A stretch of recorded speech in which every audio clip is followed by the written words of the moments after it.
నమస్తే. ఈరోజు ప్రధాన ముఖ్యాంశంతో మీ ముందుకు రావడం జరిగింది. రాష్ట్రంలో ఉన్నటువంటి సాంకేతిక కళాశాలలో జరుగుతున్నటువంటి అవినీతి ఎక్కడ కూడా జరగడం లేదు. దారుణంగా లక్షల రూపాయలని దండుకుంటున్నారు. ఒక రూపంలో ఫీజుల రూపంలో విద్యార్థుల నుంచి, మరొక రూపంలో అధ్యాపకుల అకౌంట్లో వేసి తిరిగి తీసుకోవడం. ఇంత దారుణంగా అంటే చెప్పరాని లెక్కలకు అంతు చిక్కనటువంటి అమౌంట్ని వాళ్ళు దోచుకుంటున్నటువంటి విషయం అయితే మీ ముందుకు తీసుకొస్తున్నా. రాష్ట్రంలో కానీ కేంద్రంలో కానీ ప్రభుత్వాలు ఏం చెప్తున్నాయి?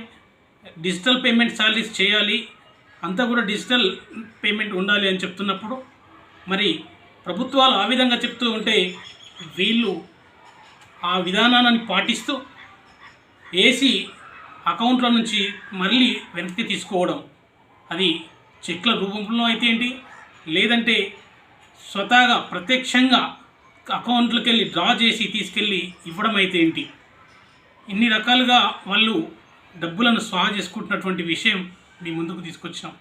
ఇంత దారుణంగా జరుగుతున్నప్పటికీ కూడా ఇవాళ కన్సర్న్ యూనివర్సిటీలు కానీ, కన్సర్న్ బాడీలు కానీ, ఏఐసిటీ కానీ, టెక్నికల్ ఎడ్యుకేషన్ కానీ ఏం చేయకుండా నిమ్మకు నీరెత్తినట్లుగా వ్యవహరిస్తున్నారు.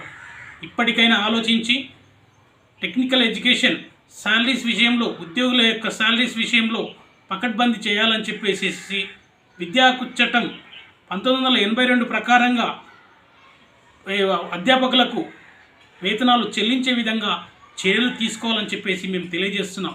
అంతేకాకుండా అధ్యాపకులకు, టెక్నికల్ కాలేజీలో పనిచేస్తున్నటువంటి అధ్యాపకులకు, టెక్నికల్ ఎడ్యుకేషన్ మొత్తానికి కూడా ఒక ప్రత్యేకమైనటువంటి బోర్డును ఏర్పాటు చేసి ఆ బోర్డు ద్వారా వారికి జీతాలు అందే విధంగా, నాణ్యమైన విద్యను అందే విధంగా చూడాలని చెప్పేసి రాష్ట్ర ప్రభుత్వానికి మేము తెలియజేస్తున్నాం.